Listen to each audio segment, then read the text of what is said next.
Hello everyone, welcome to Bloomcap. I'm your maths trainer Zoha Khanum. I'm a certified SF trainer and I've been teaching to students from past 7 years to clear their Olympiads examination. So today we are going to talk about your class 7th, and the topic that we will discuss today is algebraic expression. I am pretty sure कि आपने इस chapter को अपनी class 6th में भी पढ़ा हुआ है, सो थोड़ा बहुत बेसिक इन्फॉर्मेशन है आपको इस बारे में कि अलजेब्रा में हम वेरिएबल्स का यूज करते हैं. ठीक है, डीप में भी डिस्कस करेंगे बट इतना तो आपने पहले ही पढ़ रखा है कि अलजेब्रा में हम वेरिएबल्स का यूज करते हैं, लाइक अल्फाबेट्स का यूज करते हैं. ठीक है, और अल्फाबेट्स को हम इस मैथ्स में अल्फाबेट्स ना बोल के वेरिएबल्स बोलते हैं. ठीक है, क्या चीजें हैं क्या नहीं है वो हम सारी बातें करेंगे, बट सबसे पहले क्वेश्चन हम इसे डिस्कस करेंगे कि भाई अलजेब्रा यूज क्यों होता है. ठीक है, सबसे पहली बात डिस्कस करने की ये, सबसे पहला क्वेश्चन कभी भी किसी चीज को पढ़ने से पहले आपके माइंड में ये आना चाहिए कि हम ये चीज कहाँ यूज कर सकते हैं.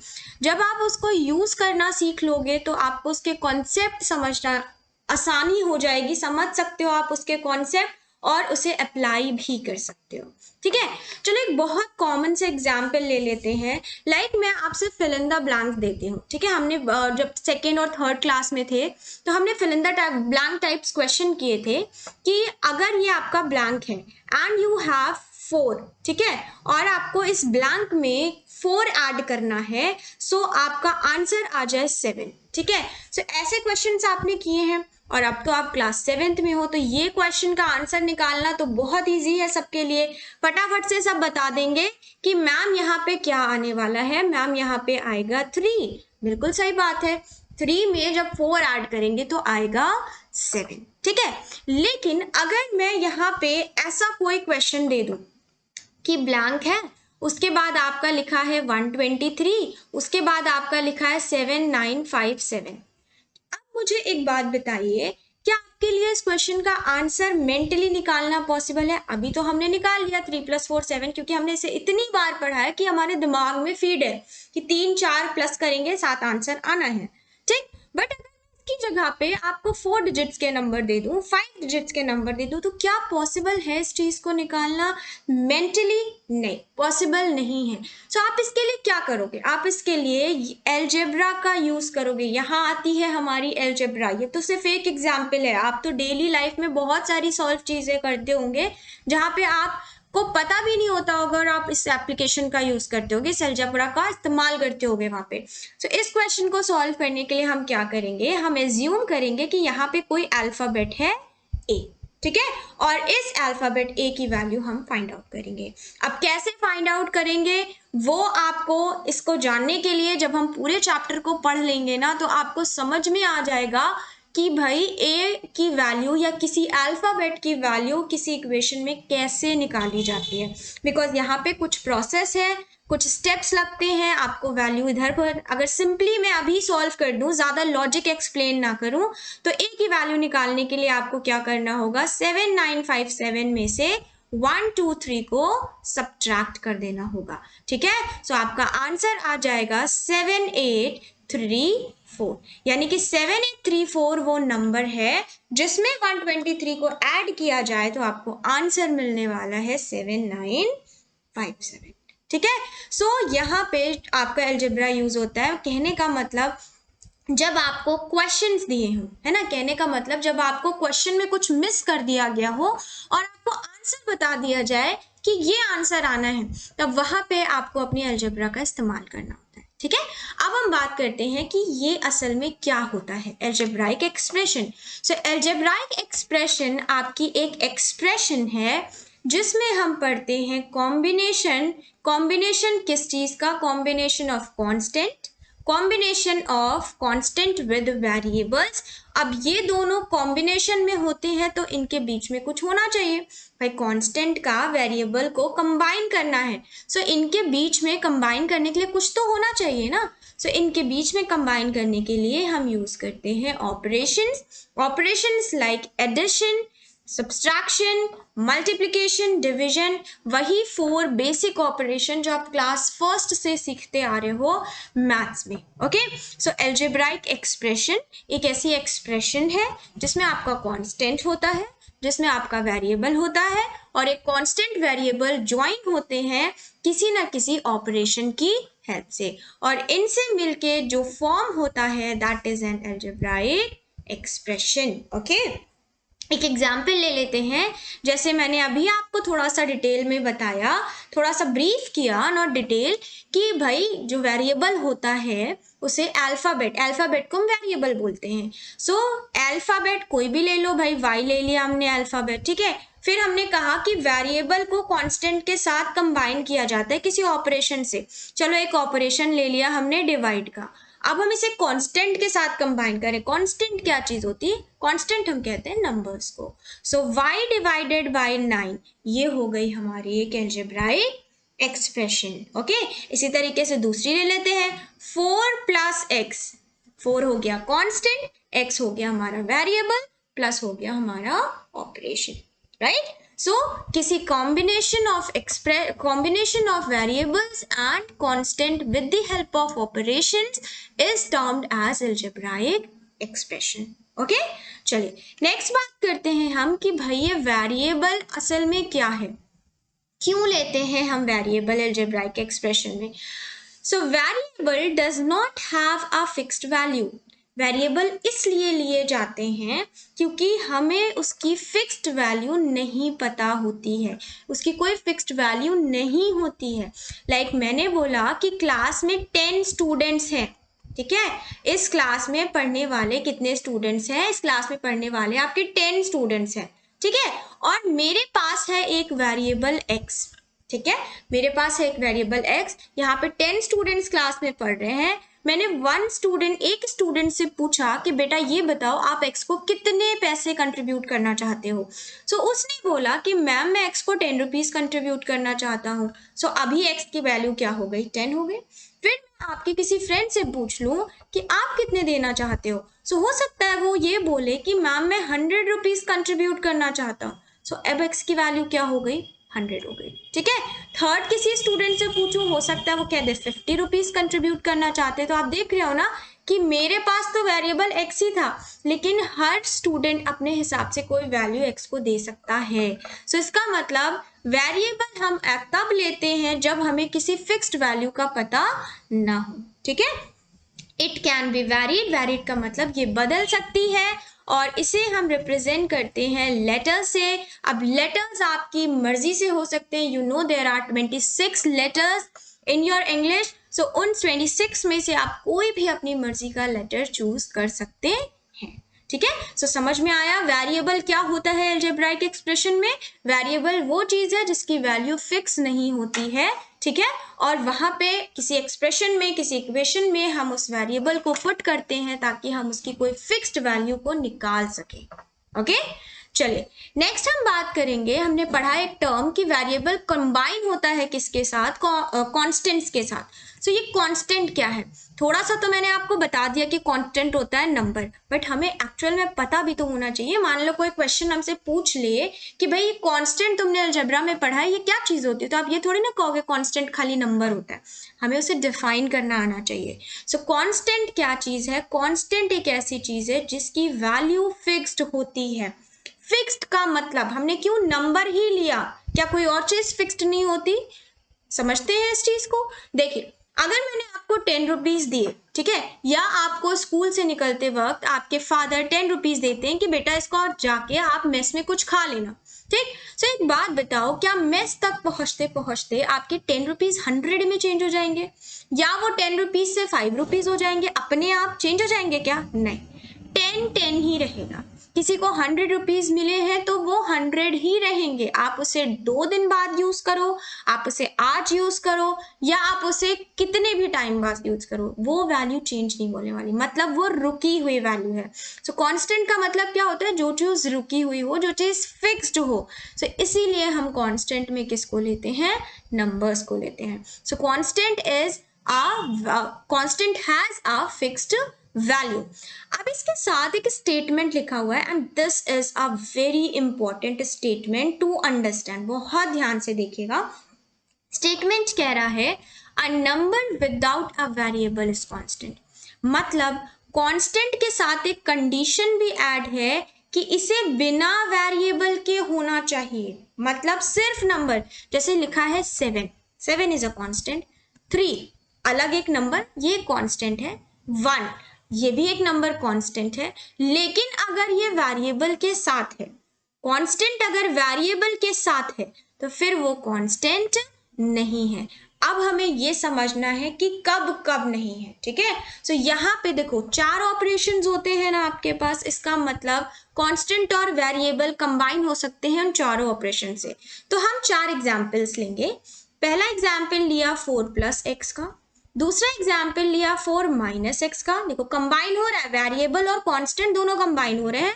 उसके बाद हमने थर्ड एग्जाम्पल लिया 4 मल्टीप्लाई एक्स का, और फोर्थ एग्जाम्पल लिया 4 डिवाइडेड बाई एक्स का। ठीक, 4 एग्जाम्पल्स हो गए। अब चारों में वेरिएबल कांस्टेंट के साथ कंबाइन हो रहा है एक ऑपरेशन से। स्टेटमेंट कह रहा है कि कोई भी नंबर बिना वेरिएबल के ही कांस्टेंट होता है। ठीक, सो क्या यहाँ पे जो ये कांस्टेंट है ये कांस्टेंट नहीं है? है, बिल्कुल है। ठीक है, यहाँ पे और यहाँ पे, लाइक इस केस में, फर्स्ट केस में और ये सेकंड केस में जो आपका कांस्टेंट है वो कांस्टेंट ही है। क्यों कांस्टेंट है? इसलिए क्योंकि ये प्लस और माइनस साइन के साथ वेरिएबल से जुड़ा हुआ है। सो हमें एक यहाँ पे नोट करके समझना है कि this is a note, this is an important thing, कि अगर वेरिएबल और कांस्टेंट प्लस और माइनस साइन के साथ कंबाइन होते हैं तो उनका कांस्टेंट कांस्टेंट ही रहता है, वेरिएबल वेरिएबल ही रहता है। बट अगर आपका कांस्टेंट वेरिएबल मल्टीप्लाई साइन के साथ जुड़ा हो या डिविजन साइन के साथ कंबाइन हो तो फिर ये कांस्टेंट नहीं रहता, फिर ये दोनों हो जाते हैं वेरिएबल। कॉम्बिनेशन में ये दोनों हो जाएंगे आपके वेरिएबल। ठीक है, तो यहाँ पे हमें 2 इंपॉर्टेंट फैक्ट पता चले कि कब कोई नंबर वेरिएबल के साथ मिलके वेरिएबल रहता है और कब वो वेरिएबल के साथ मिलके भी कांस्टेंट रहता है। ठीक है, सो अगर आपके कांस्टेंट और वेरिएबल के बीच में ऑपरेशन है प्लस का या माइनस का तो कांस्टेंट कांस्टेंट रहेगा, वेरिएबल वेरिएबल रहेगा। क्लियर है? लेकिन अगर आपके कांस्टेंट और वेरिएबल के बीच में ऑपरेशन है मल्टीप्लाई डिवाइड का, so then in that case your constant will become a variable. ठीक है, फिर वो वेरिएबल हो जाएगा, फिर आप 4 को कांस्टेंट नहीं कहेंगे क्योंकि इनके बीच में साइन आ गया है मल्टीप्लाई और डिवाइड का। I am again repeating, plus minus में कांस्टेंट कांस्टेंट रहेगा, वेरिएबल वेरिएबल रहेगा, बट मल्टीप्लाई डिवाइड में कांस्टेंट वेरिएबल मिलके वेरिएबल हो जाते हैं। ठीक है, इस बात को बहुत ध्यान रखिएगा, दैट इज वाई मैंने बोला ये बहुत इंपॉर्टेंट चीज है समझने के लिए। ओके, चलो आगे हम बात करने वाले हैं। भाई हमने कांस्टेंट समझ लिया, वेरिएबल समझ लिया, हमने ये समझ लिया कि इन दोनों को मिला दो। सो ये 4 एक एग्जाम्पल हैं आपके अलजेब्राइक एक्सप्रेशन के। ये भी एक अलजेब्राइक एक्सप्रेशन है, ये भी एक अलजेब्राइक एक्सप्रेशन है, this is also, this is also. Okay, so इतनी सारी चीजें तो हमने समझ ली। अब हम एक और चीज समझेंगे कि अगर ये दोनों कंबाइन होके मल्टीप्लाई डिवाइड वेरिएबल बना देते हैं, सो ये दोनों क्या करते हैं, प्लस माइनस क्या करते हैं। सो प्लस माइनस के केस में क्या होता है ये अब हम पढ़ेंगे in the topic of terms. ठीक है, बट फिलहाल हम सबसे पहले एक एग्जाम्पल देख लें। जैसे 4 प्लस एक्स है, 4 माइनस एक्स है, वैसे मैंने आपके लिए 2 एग्जाम्पल्स और लिए हैं, लाइक 2x प्लस 7।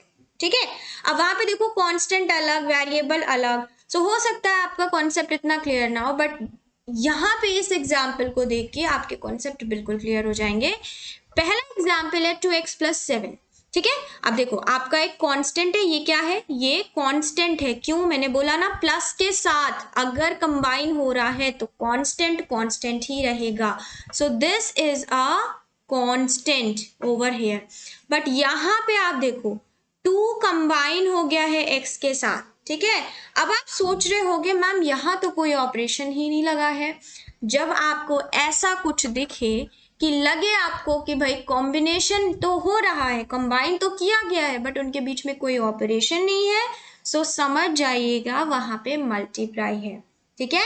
मैथमेटिक्स में अगर हम कॉम्बिनेशन बनाते हैं किसी कांस्टेंट का वेरिएबल से, देन हम उसमें मल्टीप्लाई साइन को शो नहीं करते हैं। ओके, जैसे कि मैंने अभी एक एग्जाम्पल लिखा था 4 मल्टीप्लाई एक्स, तो इसे ऐसे नहीं लिख के लिखा जाता है सिर्फ 4x, मल्टीप्लाई का साइन शो नहीं किया जाता।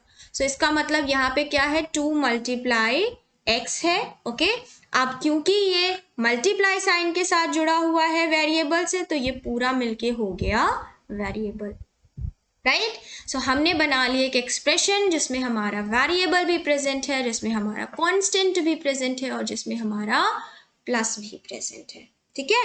सो अच्छा, आप यहाँ पे ये भी कह सकते हो कि ये जो प्लस और माइनस होते हैं ना, ये कांस्टेंट को कांस्टेंट रखते हैं, वेरिएबल को वेरिएबल रखते हैं, तो मतलब ये डिवाइड हो जाते हैं, अलग अलग हो जाते हैं, पार्ट्स में हो जाते हैं। ठीक है।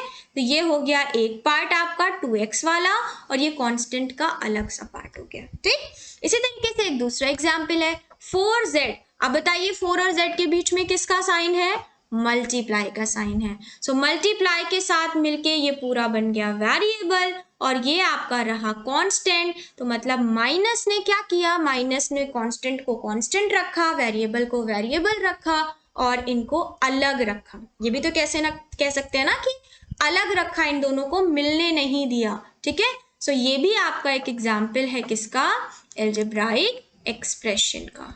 ठीक है। आई होप सारी चीजें क्लियर हो गई होंगी, कोई कंफ्यूजन आपको यहाँ पर नहीं है।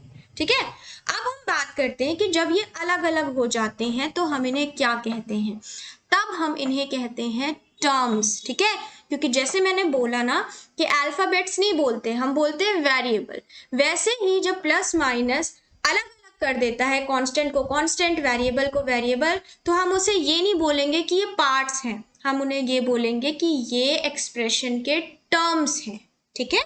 So to form an expression we use constant and variables and separate them, हम उन्हें अलग अलग करते हैं एडिशन और सब्ट्रैक्शन का यूज करके। आई बात समझ में। सो इन पार्ट्स ऑफ एक्सप्रेशन को क्या कहा जाता है, कहा जाता है टर्म्स। ठीक है। जिसे हमने सेपरेट कर दिया एडिशन और सब्ट्रैक्शन का साइन लगा के, उन सेपरेटेड पार्ट्स को हम एक्सप्रेशन बोलते हैं, हम बोलते हैं टर्म्स ऑफ एक्सप्रेशन। चलिए एक एग्जाम्पल आपके लिए लिखा हुआ है 4x। देखो ये पूरा क्या हो गया, मल्टीप्लाई का साइन है ना, कोई साइन नहीं, मतलब मल्टीप्लाई का साइन, तो ये हो गया वेरिएबल, ये भी एक वेरिएबल है, और ये पूरा अलग एक कांस्टेंट है। तो बन गई है एक्सप्रेशन, सारी चीजें मौजूद है ऑफ कोर्स। अब मैंने आपको बताया प्लस माइनस क्या करता है, अलग अलग कर देता है। सो इसका मतलब यहाँ पे 3 पार्ट्स हो गए। अदर लैंग्वेज में हम क्या कहेंगे, 3 टर्म्स हो गए। सो ये हो गया आपका टर्म 1, ये हो गया आपका टर्म 2, और ये हो गया आपका term 3। Okay. So what we get to know about terms, that terms are formed when an expression is separated by the operation of addition और subtraction। जब हम किसी एक्सप्रेशन में एडिशन और सब्ट्रैक्शन को यूज कर लेते हैं एज एन ऑपरेशन, तो वो हमारी एक्सप्रेशन को क्या कर देता है, पार्ट्स में डिवाइड कर देता है, और उसे हम कहते हैं terms of an expression. Clear है इतनी बातें। ओके। आगे बढ़ते हैं हम कि भाई कितने टाइप्स ऑफ टर्म्स होते हैं। सो टर्म्स के 2 टाइप्स होते हैं। फर्स्ट होता है आपका लाइक टर्म, और सेकंड होता है आपका अनलाइक टर्म। ठीक है। बहुत इजी है, कोई बहुत मुश्किल चीज नहीं है, बहुत आसानी से समझेंगे। देखो सबसे पहले हम समझते हैं लाइक टर्म के बारे में। अच्छा, लाइक का मतलब क्या होता है, लाइक का मतलब होता है एक जैसा दिखना। तो जब हम टर्म्स में आएंगे तो वहां पे जो सबसे मेन क्राइटेरिया होगा ना एक जैसा दिखने का, वो होगा उसका वेरिएबल। ठीक है। जैसे मैं अपने और किसी और को कंपेयर करूं और मैं ये बोलूं कि हम दोनों में ये चीज कॉमन है। ठीक है। लाइक हम दोनों के पास ये ब्लैक पेन है। ओके। सो ये क्या हो गया, कॉमन क्या चीज हुई, लाइक दिखने वाली क्या चीज हुई, ये ब्लैक पेन। ठीक है, दोनों के पास ब्लैक है। ठीक है। वैसे ही टर्म्स में आपकी जो क्राइटेरिया होगा ना लाइक दिखाने का, वो होगा उसका वेरिएबल और वेरिएबल के साथ लगी हुई उसकी पावर। ठीक है, जैसे यहाँ पे देखो आप कि यहाँ पे है a, ठीक है, और यहाँ पे भी a है और यहाँ पे भी a है, यहाँ पे तो a है ही नहीं। ठीक, बट मैंने बोला कि लाइक तभी होगा जब उसका वेरिएबल और साथ में लगी हुई पावर भी सेम होगी। सो पावर यहाँ सेम है, यहाँ सेम है, लेकिन यहाँ सेम नहीं है। सो इसका मतलब ये दो टर्म्स हो गए आपके लाइक टर्म्स। ओके, अब आप कहोगे मैम नंबर तो सेम नहीं है, नंबर को ध्यान देना ही नहीं है। ठीक है, नंबर कोई मैटर नहीं करता, सिर्फ आपको ये ध्यान देना है आपका वेरिएबल और उस पे लगी हुई उसकी पावर एग्जैक्टली सेम होनी चाहिए, तो वो दोनों टर्म्स आपके लाइक टर्म्स हो जाएंगे और बचे हुए सारे टर्म्स क्या हो जाएंगे, अनलाइक टर्म्स हो जाएंगे। क्लियर है? जैसे मैं कहूँ 7 और 5a स्क्वायर, तो ये दोनों कैसे टर्म हो गए, ये दोनों अनलाइक टर्म्स हो गए, क्योंकि भले ही वेरिएबल सेम हो लेकिन उनकी पावर सेम नहीं है। ये दोनों टर्म्स कैसे टर्म्स हो गए, अनलाइक टर्म्स हो गए, बिकॉज नंबर मैटर करता नहीं है और एक के पास वेरिएबल है, एक के पास वेरिएबल नहीं है। ठीक है, सिमिलरली एक थर्ड एग्जाम्पल आपको अनलाइक टर्म्स का ये भी दिया है कि वेरिएबल एक्स जरूर है लेकिन उनकी पावर्स में कोई मैचिंग नहीं है, कोई लाइकनेस नहीं है। ठीक है, सो लाइक टर्म्स वो होते हैं जिनका वेरिएबल और उनकी पावर सेम हो, और अनलाइक टर्म्स वो होते हैं जिनकी वेरिएबल और पावर्स मैच ना करें। वेरिएबल्स अलग अलग भी हो सकते हैं, सेम भी हो सकते हैं, बट उनकी पावर्स मिसमैच करेंगे। ठीक है, अब एक चीज यहाँ पे आपको और समझनी है कि हमेशा कभी भी जैसे आप नंबर्स ऐड करते हो, 2 में आप 3 ऐड कर सकते हो, 2 में आप 5 ऐड कर सकते हो, क्या हो गया 7 आंसर आ गया। बट क्या आप 2 में x ऐड कर सकते हो? जब x की वैल्यू ही फिक्स्ड नहीं है तो क्या आप कभी x में 2 ऐड कर पाओगे? नहीं ऐड कर पाओगे। सो कहने का मतलब ये है कि सिर्फ लाइक टर्म्स को ऐड किया जा सकता है, अनलाइक टर्म्स को कुछ नहीं किया जा सकता। मतलब लाइक टर्म्स आपके क्या है, इनके बीच में सारे ऑपरेशंस वर्क करते हैं। ठीक है, इनके बीच में प्लस भी हो जाएगा, इनके बीच में माइनस हो जाएगा, इनके बीच में मल्टीप्लाई हो सकता है, इनके बीच में डिवाइड हो सकता है। ठीक है, लाइक टर्म्स में सारे ऑपरेशंस एप्लीकेबल हैं, बट अनलाइक टर्म्स में सिर्फ 2 ऑपरेशन एप्लीकेबल हैं, which is multiplication and division. ठीक है, तो ध्यान रखने वाली बात है। मतलब अगर मैं कहूँ तो यहाँ पे 2 इंपॉर्टेंट फैक्ट आ जाते हैं लाइक और अनलाइक टर्म्स के लिए कि like terms all applications, all operations are applicable in like terms, but in case of unlike terms only multiplication and division is applicable. plus minus unlike terms को नहीं किया जा सकता। क्लियर? चलो, अब इतनी बातें हमने सीख ली हैं, अब हम करेंगे इस पे बेस्ड कुछ क्वेश्चंस को सॉल्व, जिसमें आपका फर्स्ट क्वेश्चन आपकी स्क्रीन पे ये है, what is the sum of an expression is given to you and another expression is given to you. So question पूछ रहा है इन दोनों एक्सप्रेशन का सम क्या होगा। ठीक है, आपको ऐड करना है। अब जब ऐड करना है ना, सो देखो यहाँ पे हमें 3a और 2b दिया था, इनके बीच में प्लस साइन है, हमने क्यों नहीं ऐड कर दिया? क्योंकि आपको पता है भाई, अभी तो मैंने बताया कि आपके अनलाइक टर्म्स ऐड नहीं हो सकते, तो ये दोनों तो अनलाइक है ना, उनके वेरिएबल तो सेम ही नहीं है, तो ये कैसे ऐड हो सकते हैं? इसीलिए ये ऐड नहीं हुए, इसीलिए यहाँ पे ये सब्ट्रैक्ट नहीं हुए। लेकिन जब इन दोनों को हम ऐड करेंगे, देखो इन दोनों को हम ऐड करेंगे, हमें ऐड करना है ना, सो ऐड का साइन लगाया, दूसरे एक्सप्रेशन को आप क्या करेंगे, ब्रैकेट में रखेंगे।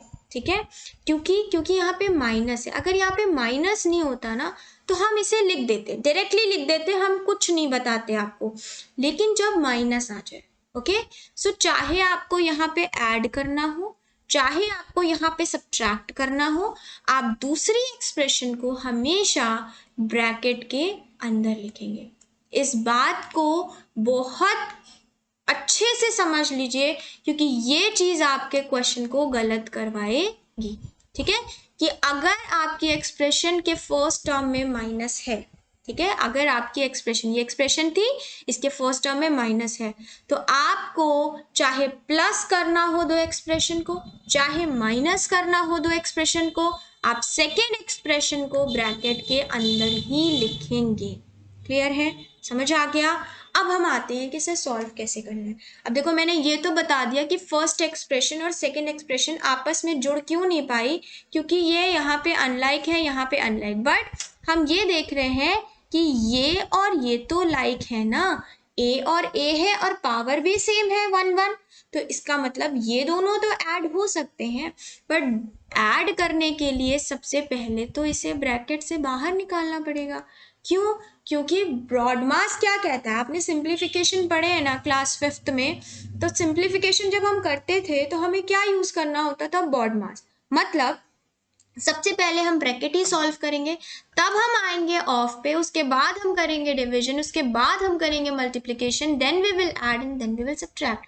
अब वही चीज आपकी मैथ्स में लाइफ टाइम अप्लाई होती रहेगी। ऐसा नहीं है क्लास 7th में बोर्ड मास नहीं लगेगा। एक बार मैथ्स में आपने कोई कॉन्सेप्ट पढ़ लिया, वो आपको लाइफ टाइम कभी भी क्वेश्चन में अगर एप्लीकेबल है तो अप्लाई करना होगा। सो बोर्ड मास यहाँ भी अप्लाई होगा। बोर्ड मास अप्लाई होने का मतलब सबसे पहले ब्रैकेट। अब हम देख रहे हैं कि ब्रैकेट में तो अनलाइक टर्म्स है, तो ये तो ऐड हो नहीं सकते, तो अब हम क्या करें। सो इसका मतलब हमें इस ब्रैकेट को रिमूव करना पड़ेगा। जब आपके ब्रैकेट के अंदर के टर्म्स सॉल्व नहीं हो सकते तो ब्रैकेट तो हमें हटाना ही है ना, लेकिन हटाने के लिए ना कुछ रूल्स एंड रेगुलेशंस हैं, ऐसे ही नहीं हटा देंगे। आपको देखना पड़ेगा कि ब्रैकेट के बाहर कौन सा ऑपरेशन मौजूद है। ठीक है, आपने देखा क्या मौजूद है, प्लस मौजूद है। अब आप इंटीजर्स तो पढ़ चुके हो, सो मुझे ये समझाने की तो ज़रूरत बिल्कुल नहीं है कि प्लस माइनस क्या होगा, प्लस प्लस क्या होता है, प्लस को माइनस से मल्टीप्लाई किया तो क्या होता है, वो सब चीज़ें तो आपको पता है।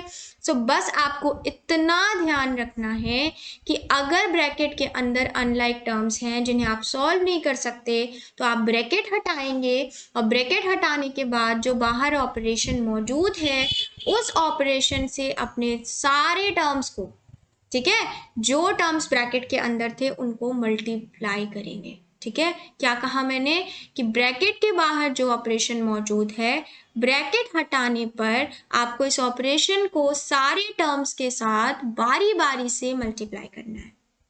राइट, सो प्लस को आपने मल्टीप्लाई करना है -2a से। अब देखो 2a तो आना ही आना है क्योंकि इसमें कोई चेंज नहीं होना, लेकिन साइन मैटर करता है। प्लस को माइनस से मल्टीप्लाई किया, क्या होता है, माइनस होता है। ठीक है, फिर दूसरे टर्म से आप मल्टीप्लाई करोगे प्लस को, सो प्लस को माइनस से मल्टीप्लाई किया, क्या हो जाएगा, -5b।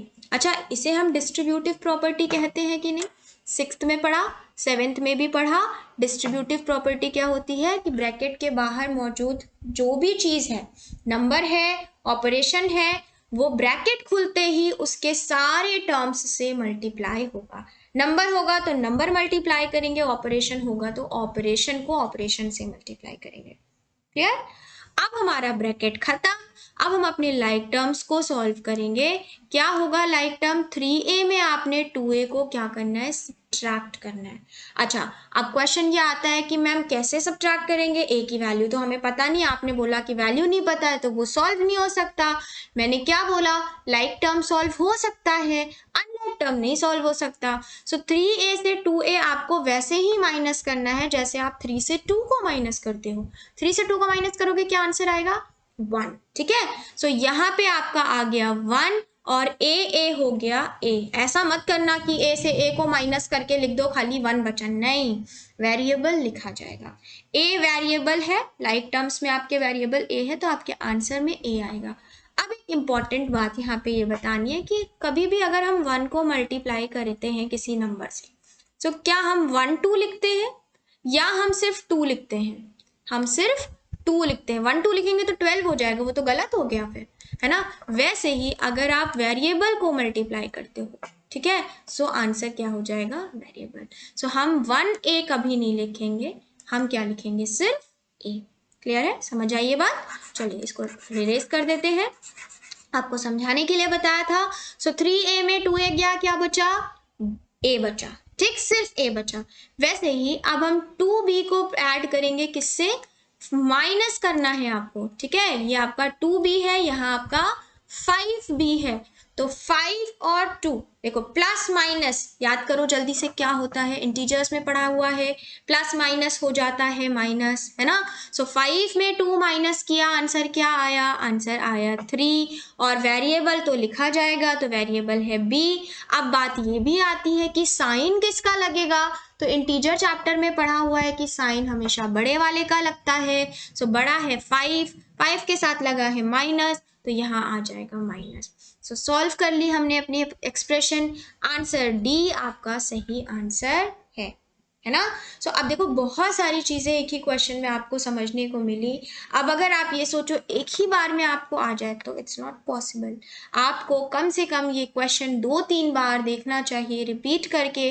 कुछ इंपॉर्टेंट चीज़ें हैं जैसे कि एक्सप्रेशन के टर्म में माइनस आ जाए तो उसे ब्रैकेट में रखो, ब्रैकेट खोलते टाइम बाहर वाले ऑपरेशन को और नंबर को अंदर सबसे मल्टीप्लाई करो। फिर आपको ये भी देखना है कि प्लस माइनस अगर है तो माइनस होगा या प्लस होगा। फिर आपको ये भी देखना है कि साइन आंसर में किसका लगेगा। तो बहुत सारी चीज़ें क्वेश्चन सॉल्व करते टाइम आपको देखनी होती हैं। सो इसके लिए आपको बहुत सारे क्वेश्चंस प्रैक्टिस करने होंगे, प्रैक्टिस ही आपको परफेक्ट बनाएगी। ओके, चलो इसी तरीके के एक और क्वेश्चन देखते हैं हम। Next question, how much this, ये आपकी एक एक्सप्रेशन है, is more than this expression. Question कह रहा है ये जो है ना ये इससे कितना बड़ा है। अच्छा ऐसे नहीं समझते, बहुत सिंपल से क्वेश्चन से समझते हैं। जैसे मैंने बोला कि आपके पास 12 है और दूसरे वाले बच्चे के पास 8 है, तो बताओ 12 8 से कितना बड़ा है। समझ आ गया ना, इसका आंसर तो सब बता लेंगे। मैम 4 बड़ा है, कैसे बताया आपने, आपने 12 से 8 को सब्ट्रैक्ट किया, आपको पता चल गया कि 4 ज़्यादा है 12 8 से। उसी कॉन्सेप्ट को यहाँ पे इस्तेमाल करना है कि अगर हमसे क्वेश्चन पूछ रहा है कि ये एक्सप्रेशन इससे कितनी बड़ी है, तो हम इनको क्या करते हैं, सब्ट्रैक्ट करते हैं। ठीक है, सो पहले हम एक्सप्रेशन लिखे, पहले वाली a4 plus 4a square B square plus b4, उसके बाद हमें करना है सब्ट्रैक्ट। ठीक है, अब आपको मेरी बात याद है फर्स्ट क्वेश्चन की, क्या, दूसरी एक्सप्रेशन को ब्रैकेट के अंदर रखना है, ये बात भूलनी नहीं है। ओके, चलिए इसके अंदर रखते हैं, ब्रैकेट लगाते हैं, a4 minus 8a square B square plus b4। ठीक है, अब जरा दोनों एक्सप्रेशन पे ध्यान दो, क्या दोनों एक्सप्रेशन में लाइक टर्म्स मिले तुम्हें, नहीं मिले ना भाई, a4 b4 अलग, यहाँ पे a4 है, यहाँ पे a स्क्वायर आ गया, साथ में b स्क्वायर भी आ गया, इसका मतलब ये तो डिफरेंट अनलाइक टर्म्स। सो इसीलिए इनमें से कुछ भी सॉल्व नहीं हुआ, और इसीलिए यहाँ इस सेकेंड एक्सप्रेशन में भी कुछ सॉल्व नहीं हुआ। तो अब हमें लगाना होगा कि बॉडमास लगाओ भाई, बॉडमास लगाने का मतलब ब्रैकेट सॉल्व, ब्रैकेट के अंदर तो कुछ सॉल्व होने से रहा क्योंकि वो सारे अनलाइक टर्म्स है। सो ब्रैकेट हमें गायब करना पड़ेगा, और ब्रैकेट गायब करते ही क्या करना होता है, ब्रैकेट गायब करते ही उसके बाहर वाले ऑपरेशन को अंदर के सारे ऑपरेशन से क्या करना होता है, मल्टीप्लाई। ठीक है, सो पहले तो हम अपनी फर्स्ट एक्सप्रेशन को ऐसे ही लिख लें क्योंकि उसमें तो हमें कुछ करना नहीं है, वो तो एज इट इज लिखी जाएगी। फिर अब हम ब्रैकेट हटा रहे हैं और अपने सारे ऑपरेशन को माइनस से मल्टीप्लाई करते हैं। अब एक बात यहाँ पे ध्यान दो, अगर a4 के साथ कोई ऑपरेशन नहीं है तो कौन सा ऑपरेशन है, अगर हमारे 4 के साथ कोई ऑपरेशन नहीं है तो हम क्या कहते हैं, कौन है, प्लस है। वैसे ही यहाँ पे कौन है, प्लस है। तो जब आप माइनस प्लस मल्टीप्लाई करोगे आंसर आया माइनस a4। ठीक है, फिर आपने इससे मल्टीप्लाई किया, सो माइनस माइनस मल्टीप्लाई किया, क्या हो गया, प्लस, आंसर आया plus 8a square B square. फिर आप थर्ड टर्म से करोगे, माइनस प्लस मल्टीप्लाई किया, क्या आया, माइनस, और ये हो गया b4। समझ गए। अब हम देखते हैं अपने लाइक टर्म्स, देखो a4 माइनस a4, अब 2 माइनस 2 क्या हो जाता है, 2 में माइनस 2 कर दो, क्या हो जाता है, 0। सो वैसे ही a4 minus a4 0, b4 minus b4 0। उसके बाद आपको मिले दो लाइक टर्म्स, ये और ये। ठीक है, ए स्क्वायर बी स्क्वायर, क्योंकि वेरिएबल है एज इट इज लिखा जाएगा। क्या करना है, 8 में 4 को ऐड कर देना है। आंसर आ गया 12a स्क्वायर बी स्क्वायर। कौन सा ऑप्शन, ऑप्शन नंबर ए। ठीक है, सो ये आपके मेथड हैं क्वेश्चन को सॉल्व करने पे on the basis of like and unlike terms. बहुत ध्यान से करना होता है, ऑपरेशन का ध्यान बहुत ज़्यादा रखना होता है। अब ये सब चीज़ें आपके दिमाग में तभी रहेंगी जब आप इन क्वेश्चंस की प्रैक्टिस करोगे। अब जैसे आपने ये क्वेश्चन देख लिया, मैम ने समझा दिया, आपको लगता है हाँ समझ में आ गया। इन्हीं क्वेश्चंस को वीडियो पॉज कर दो और अपनी नोटबुक में इस क्वेश्चन को नोट करो और एक बार अपने आप से सॉल्व करो। देखो क्या चीज़ें आपको क्लियर हैं, कॉन्सेप्ट्स क्लियर हैं, बिकॉज कॉन्सेप्ट क्लियर होना बहुत ज़रूरी है। वो क्लियर नहीं होगा सो अभी तो आपको लग रहा है हाँ हाँ सब समझ में आ रहा है, बट बाद में फिर आप क्या होंगे, परेशान होगे, आप क्वेश्चन सॉल्व नहीं कर पाओगे। सो जब आपको बताया जाए कि ये चीज़ इम्पॉर्टेंट है, सो फिर उस इम्पॉर्टेंट चीज़ को आप अपने वर्ड्स में नोट करिए अपनी नोटबुक में, ठीक है, बिकॉज आपके नोट्स आप पढ़ सकते हो, वो आपके काम आएंगे बाद में। राइटिंग हैबिट बनाएंगे, सो राइटिंग हैबिट आपको क्या करती है, वो चीज़ आपके दिमाग में लंबे टाइम तक सेव रहती है। ठीक है, सो ये हमारा आज का टॉपिक था अलजेब्राइक एक्सप्रेशन। अभी ये चैप्टर ओवर नहीं हुआ है, अभी हमने इस चैप्टर में सिर्फ आपके टर्म्स को डिस्कस किया। अभी इसमें बहुत कुछ है डिस्कस करने को, वो हम आपके नेक्स्ट सेशन में डिस्कस करेंगे। तब तक आप इस वीडियो को दोबारा देखिए, क्वेश्चंस को, इस तरीके के बहुत सारे क्वेश्चंस को अलग अलग बुक से प्रैक्टिस करिए। इनफैक्ट आपको वर्कशीट भी अवेलेबल है, आप उस वर्कशीट को प्रैक्टिस करिए, अपनी नॉलेज को चेक करिए। ठीक है, एंड कोई भी क्वेरी हो हम हैं आपके लिए, आप हमें बताइए, हम उसे सॉल्व करेंगे। राइट, मिलते हैं नेक्स्ट सेशन में।